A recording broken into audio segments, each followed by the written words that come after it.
So next, we have our investment catalysts in today's climate panel, moderated by Maria Smirnova from Sprott Asset Management.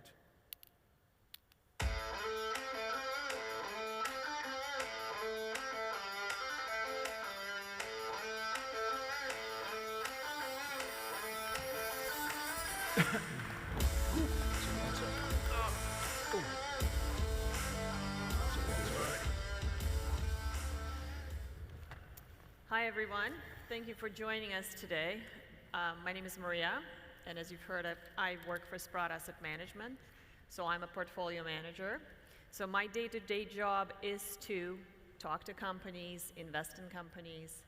So today is very exciting for me, actually, because I never get to do this. I never get to interview, essentially, for very well-known and very experienced other portfolio managers / investors. So let's use this opportunity to learn. I'm going to anyway. Maybe we'll have some time for questions from the audience at the end. But to start, I just want each one of you to briefly introduce yourselves with a focus on really what do you do day to day. Not much history, but just focus on what do you do, how do you do it, give us some insights as to kind of what goes on in your brain every day. Michael, you can start. Perfect. Yep. So Michael Gentile, co-founder of Bastion Asset Management, institutional money manager firm in Montreal. We're about $400 million. I wear two hats professionally. At Bastion, we invest in $200 million to $10 billion market caps. I'm a co-founder there, and I cover commodities for that fund, so all sectors. And my other half of my time is spent personally investing in junior exploration companies under $20 million market caps. So I do $200 million to $10 billion market caps institutionally, and then sub $20 million the Wild West of junior exploration with my own money. So I kind of split my time 50-50 between those two things. I'm David Rhodes. I am finance background. I'm the managing director of Endeavour Financial, one of the most successful financial advisory firms in the mining space. I'm also chairman of Empress, a royalty company, and also chairman of Luca Mining, a Mexican mining company. Rob Curtis, so I'm investment director with EMR Capital, which is an Australian-based private equity group. I'm a geologist by background, but EMR, we manage three funds. All of our money is US, pension funds, endowments, etc. And so I really spend my time 24/7 is evaluating new investment opportunities for the fund. And we have done some public positions before, but we tend to look at non-core operating assets that you would call fixer-uppers, to the ability to invest capital and realise the asset's potential. Hi, I'm Neil Adshead. I have several part-time roles at the moment, which is rather nice, which means I have no compliance. I'm a director of an exploration company focused in Idaho. I consult to two buy-side funds, one out of the Netherlands and another out of Texas, trying to direct money into the mining sector. My largest part-time job is with Centerra Gold. I've got two main roles with Centerra. One is to assist the corporate development group find the next acquisition, the next mine for the company. And my primary role with Centerra is basically to manage a $25 million US internal fund to invest in the primarily gold juniors in North America, hence the $6 million investment into Keno Land last week. So it sounds like you all do a similar thing. The goal is the same, to make an investment decision at the end of the day. So help me understand and help the audience understand, how do you arrive at an investment decision? What do you look for in a company? Or it could be a private company, it could be just a project. But what are the kind of goalposts you want to see when making that investment decision? And I'll start with Neil. Well, I've got different roles with different funds, and they've all got different mandates. So I need to make sure I'm wearing the right hat, or my brain's in the right space, based on the mandate of the fund. I suppose for the group out of the Netherlands that I work for, the Commodity Discovery Fund, their focus is really on, they're trying to move on drill discoveries. So as soon as a drill result comes out, they give me a quick tap on the shoulder and say, can I have a look at this, primarily from a technical point of view. So my role is just to try and put those drill results into context. So from that perspective, my sole role is to help them say, yes, this is a good one, or this one's not so good, or it's a twin, or it's in the middle of nowhere. So again, it depends who I'm working for. It depends which hat I've got on that particular morning. So it sounds like with the discovery fund, it's much more earlier stage.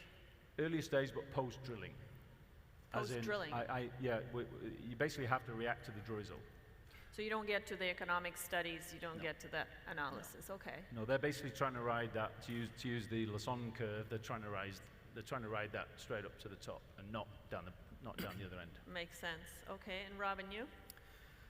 So, as I said before, we tend to look at unloved non-core assets, and so really it's about that shopping list of all the criteria that you look for. So in an asset, in an investment. So we are 10-year closed-end funds, so really rough rule of thumb is 5 years in, 5 years out. So the rule of thumb being that we're going to be the owner or an investor in that asset for a period of about 5 years, give or take.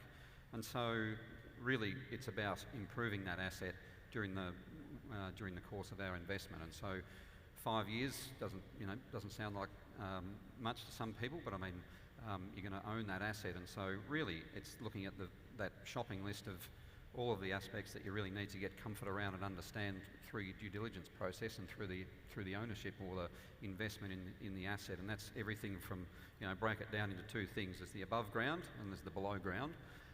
Of course a geologist would say this, but I mean the first and fundamental building block of an asset is the geology.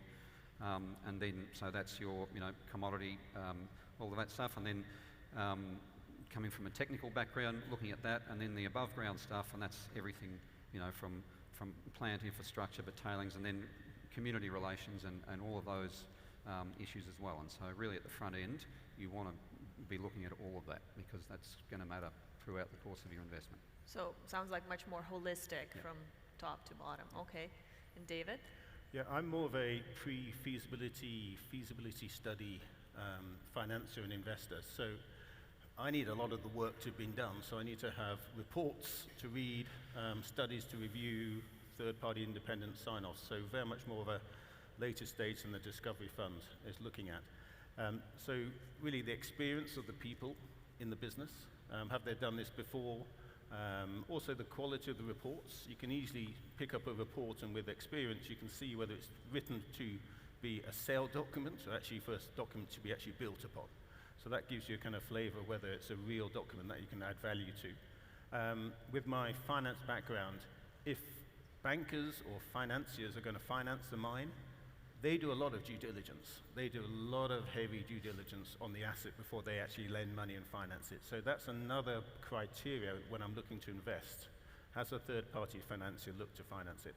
And last but not least, because this is the one thing in my personal view which can destroy any mine or any project, is really the social, how they interact with the government, how they interact with the indigenous people or the local people there. So really the whole governance working with the social aspect is key. So they're the key things. Is it going to be finance? That gives you comfort from a technical and a due diligence point of view. How socially they're dealing with the government and obviously the local population. And thirdly, the experience of the people. And on my end, I wear two hats. I have an institutional money management firm. We're investing in producers, but probably more interesting for the audience would be how I approach the junior exploration market. So because I've invested in producers for 20 years plus in the mining market, when I got into the junior exploration market, I created a checklist of things of what made the producer successful, what made a producing mine, and tried to reverse engineer that into the exploration companies. And I'm not a geologist, I'm not a technical person, but 20 years of looking at it. So I have a pretty exhaustive list of reasons to say no. And like I said before, you can, in previous interviews, you can't change geology and you can't change the location of the mine. The other stuff you can fix. You can fix the capital markets, you can fix the management team. So does this junior exploration company with a $10 million market cap have what it takes to one day be a mine?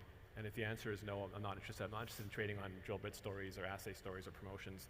There's a very high failure rate in this business, as you know, but I want to put as many of the odds in my favor from the initial investment to give myself a chance at having producing mines, because those are the ones that earn you 20, 30, 40 times your money if you get in early enough on those stocks. Absolutely, and as Eric used to say, you know, you only need one 10-bagger. Exactly. Or a couple of 10-baggers to make up for all the losers, right? I think I use a bit of a venture capital kind of PE-based approach, where if you own 30 junior exploration companies, 2 or 3 are going to make your returns, and the other ones can go to zero and still have a fantastic return. So that's kind of the approach I like to take with the junior explorer. But what I'm also starting to hear is that people are very important. History repeats itself, as I tell my kids. So history is important. You follow various people throughout time, and it pays off at the end, right? But David, you brought up a very interesting point, and we've heard today already many times about community relations and the importance of communication to the stakeholders, the importance of communicating what mining does for the economy, for everyone, for the world. And I kind of think if you look back in the history of mines, a lot of them close down, they get restarted, they have low grade, they find a new way to process, or gold prices, if it's a gold mine, may save them. So there's lots of factors to manage a poor processing unit or low recoveries. Somehow mines survive, but the one thing they don't survive is obviously having issues with their local communities, blockages, and there's an example in Panama, a very large example in Panama about it. So that is a key criteria, and I think from an investment point of view, everybody looks at returns, they look at experience, look at the value of the asset, but you've got to take a close look on how they manage their local environment as well. So yeah, ESG has kind of been thrown back and forth as a criterion, on and off. It goes in waves, I find. Sometimes ESG is hot, sometimes it cools off. But I do think when you break it down to the actual components of it, the environmental, the social, the governance, it is for me anyway, an important consideration. So do you find that? What's the important part of the ESG function for you? What's the most important one? Do you have one, or is it all important? Well, as you said before, the social license to operate is huge, and the other two, E and G, tie into that, right? But if you don't have a license to operate a jurisdiction, no matter whether you have government permits or government permission, you're out of business. Right. So it's there's plenty of examples in our industry of company A comes in, makes a total disaster of the project, company B comes in, same geology, does a fantastic job, and creates a tremendous amount of value for the community and their shareholders. So it's extremely important. Regardless of using the ESG monk here, the social license to operate, the permission to operate in an area is critical. Yeah, I used to work in a gold mine in Papua New Guinea for 6 years. That was really my introduction to mining post-graduation. This is in the mid-90s. And ESG wasn't really a word then. I suppose you call it CSR or something similar. But to me, it was good because there was like a mutual respect and a positive relationship between the community, the regional government, and the mining company. And yeah, it was just, then it felt to me like this is what all mines probably are like, but maybe not, because some miners tend to lock themselves behind a fence and have kind of an antagonistic relationship with the local community. But I personally didn't experience that, and maybe I was a bit naive in my late 20s, and I thought all mines were like that. But I think any mining company that doesn't behave appropriately in a community gets shut down pretty quickly today. With the rise of the iPhone and the global internet, any bad behavior is whizzed around the world within 24 hours. So I think the ESG standards are actually naturally a lot higher. And I'm just going to say, one of the things to do as an investor is obviously ask the questions of the management team and investigate their experience and how they're operating. And one of the things to do is ask them how many months or how many days they spend in country. And there's quite a few head offices in like North America, and their assets could be in other parts of the world. So how much time do they spend there? Because that's part of the social license, is meeting with the ministers, meeting with the local people, and getting that relationship. And if they may have a local manager that does it, but you need the CEO, the guy who is there to do the handshaking and the baby kissing as well. So that's a good question to ask people. Yeah, and I would add from our perspective, Maria, we are looking to exit.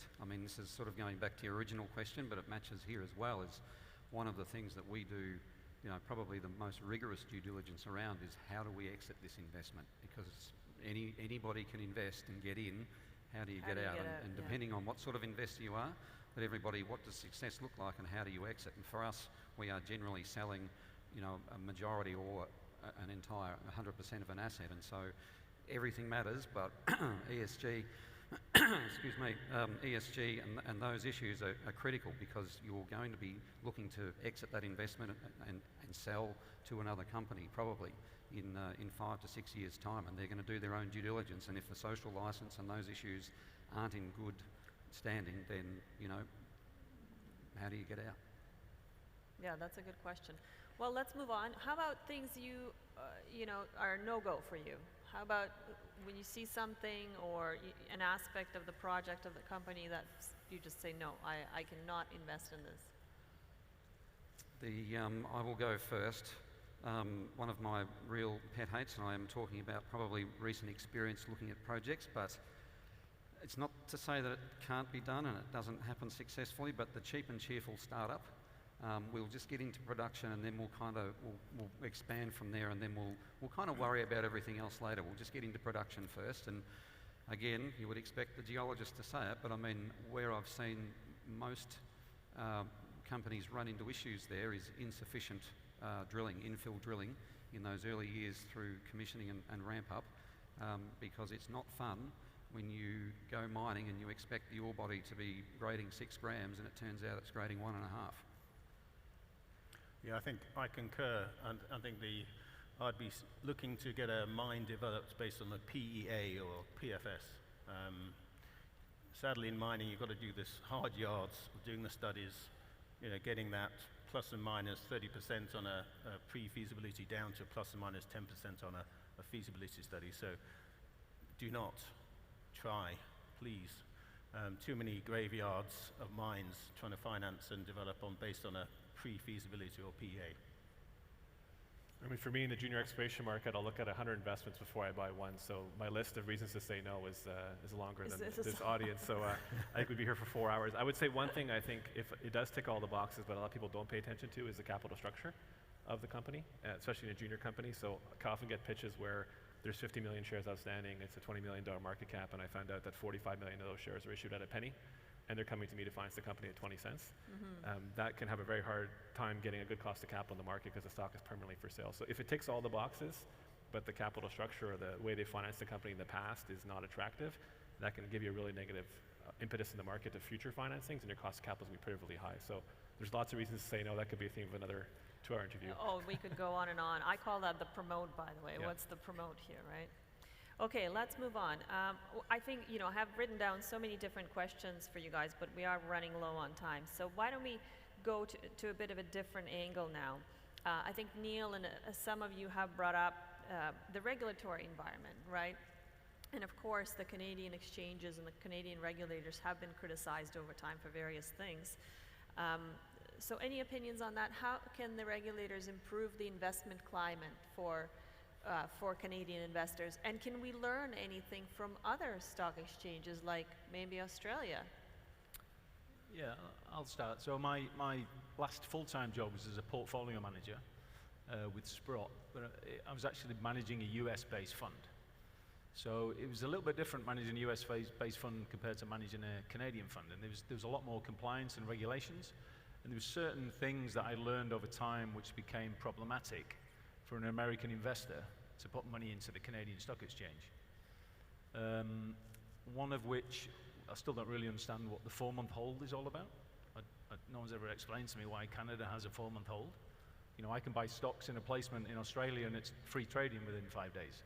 So I don't know why everybody has this 4-month hold. That has certain problems in that people, after 4 months, they didn't really want to own it. You kind of can get this wall of paper after 4 months. Another quirk of Canada, which you don't really get in Australia, is warrants. I don't really like warrants. I don't know why companies have to issue warrants. You should just be able to buy the shares. Again, you can have warrant ceilings and all other things like that. It kind of warps the market a little bit. Yeah, another problem for an American portfolio manager and European portfolio manager is flow-through shares. Now, I've heard other people say flow-through is great. I think flow-through actually subsidizes mediocrity to some degree. I think if you can raise money, you don't need the government to provide to provide investors with a tax benefit. And another problem with flow-through shares is that after 4 months, quite a lot of the buyers of those flow-through shares will puke those shares out into the market because all they were looking for was the tax break. And a final thing, as an American buying Canadian shares, we generally have a 12-month hold on the stock due to, I don't know why the SEC has these rules. Again, nobody ever really explained that to me. But myself and several other portfolio managers I got to know in the junior mining sector in the United States invested in Canada didn't do Canadian private placements. They just would not do them because of the 4-month hold. So we would buy in the market or would buy a free trading block from somebody. So that was actually quite problematic when you think there's 350 million Americans and a huge amount of capital down there. So it kind of, that could be one reason, one of many reasons maybe why the Canadian market is sort of depressed to some degree, but the Australian market is a lot more buoyant, which maybe I'll let Rob answer, being the token Aussie on the panel. Oh, look, it is, and you know, there's a few Aussies around, and there's, I think it's been missed by Australians in general just how depressed the state of the TSX has been, and for how long. And you know, I think we have events like this where investors from different jurisdictions get to mingle, and I think the Aussies have started to realise. But in the last sort of 3 or 4 years, you know, a lot of Australian companies and CEOs, etc., will complain about the state of the Aussie market, and I've told every single one of them, just pick up the phone and talk to a Canadian, and then you'll realise just how bad it can be. So, but it is, yeah, it's a different environment, and I guess sort of going down a different rabbit burrow to that extent, I've seen a lot of Canadian companies come down to Australia in the last 3 years looking at fishing, trying to work out whether an ASX listing is something they consider, but certainly looking to expand their investor portfolio. Yeah, my simple gripe about you know, the kind of TSX is the fact you can do a private placement. So I could own 10% of a company, bought into the company, and then suddenly I get diluted by someone else taking all the private placement. And I don't think that's fair. And that's where in certain other jurisdictions you have, you know, you've got to give all the shareholders a right to buy any new stock that's being issued. And I think that's a fairer system than just doing private placements and getting diluted. I think the undercurrent of your question was also how are we going to improve the funding environment? Like how are we going to make Canada more attractive for investment? Yeah. And I think you see a lot of these headlines, force pension funds to invest in the mining business, or force investors to put their money in Canada. I think the industry has to look itself in the eye. I mean, it reminds me a lot of the oil and gas business, going into COVID.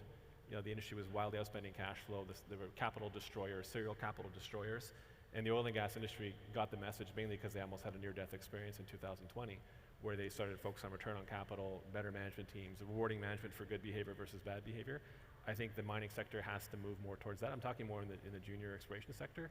We have to have better outcomes for our investors. And there's too many junior mining companies, too many companies that are poorly run, too many companies that destroy capital. We've got to improve the average performance of the junior mining companies, have the management team think like owners, own significant stakes in the business. If the return profile improves, you'll attract investor capital that way. I think those are all excellent points. And one aspect of ESG I was hoping somebody would bring up is actually governance. For me, that is the most important. The G is the most important part. And that goes back to management compensation, capital structure, all of these things that you talked about, but it kind of summarizes that. And absolutely, I agree. Now, I do think that the industry has been on a track to improve themselves. We are seeing changes in that direction. We're seeing more return of capital, less growth for the sake of growth. I do see that. So I think we are heading in the right direction. So we only have 4 minutes left. How about we close with 1 minute each outlook, maybe? Maybe talk about what you're seeing in the market that you're liking, any metals you like, any prognostications you have. Wide open. Well, it's nice to get the first choice. But it's impossible not to like copper. The big mines of the world are getting older, the grades are dropping, the costs are climbing. Those massive porphyries of the Andes and, say, the Tethyan Belt, they've all been found that are sticking out of the ground. The future's coming from deposits like, say, Resolution, if that ever gets permitted. Super complicated to develop, huge amount of capital. We just have to see a bull market in copper that's a lot stronger than what it is today. I will absolutely concur with every single word that Neil said, so can't sort of pick on copper, but what is interesting, and I think here it's probably, again, missed a little bit by the Aussies, because for some reason it is just impossible to have a sensible conversation in Australia, excuse me, about uranium. And I think, we're in the world's in an energy crisis, but certainly Australia is. And I just hope one day I'll wake up and realise that the government can actually have a grown-up conversation about uranium, but that's just a personal view. And I guess coming from, we're pretty tight in terms of EMR and the commodities we invest in. It's really based in precious met coal and potash, and obviously the whole coal conversation has been an interesting one in the last sort of 5 years. I think it's come about 470 degrees in the last couple of years. And I think about some of the questions that we would get in from investors around owning and having met coal exposure, and how out of love they were with that idea, and then suddenly it feels like sense has prevailed and washed through that conversation. So I think the outlook for met coal is particularly strong. As the time is running out, quickly, so copper, understand the excitement about that. It is an industrial metal. There is a slowdown. You've seen it happening in the US now. The information coming out is showing a slowdown that may affect copper.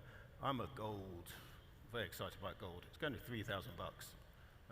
You just look at the charts, look at where it is at the moment. If interest rates come down in the US, and gold's flying, so go gold. Okay. I'll concur the bullish assessment on gold, and I think the producers, the mid-cap, large-cap producers are going to be great investments, and eventually the juniors will be fantastic as well. And the reason I get the question all the time is, okay, gold's working, when are the stocks going to work? And if you look at Q1 results, the average gold price realized in the quarter was $1,950 to $2,000, and they're all in kind of fully burdened real cost, probably $1,500 an ounce. So maybe they have $400 per ounce margin. If you look at Q2 and Q3, the average gold price is going to be $2,300. So your margin is going to go from $400 an ounce to $800 an ounce for the producers. In any business, I don't care what business you're in, if you can double your margins quarter over quarter, those stocks are going to go up. The quant funds and generalists are going to see the cash flows inflecting higher, the earnings estimates going higher. I think that's going to be the catalyst to bring back the generalist money to the sector, which is going to filter down across the cap spectrum. So I'm really bullish in the back half of the year for gold stocks. Yeah, no, I absolutely agree with that. I mean, we've read a lot about inflation in mining costs and capital costs, but I do agree with you. I think we're at a point where metals prices are going up faster than inflation, so we are seeing that expansion of margins, and that's very important. So we'll leave it at that on that very positive note. Thank you, gentlemen. Thank you very much. Thank you. Thank you.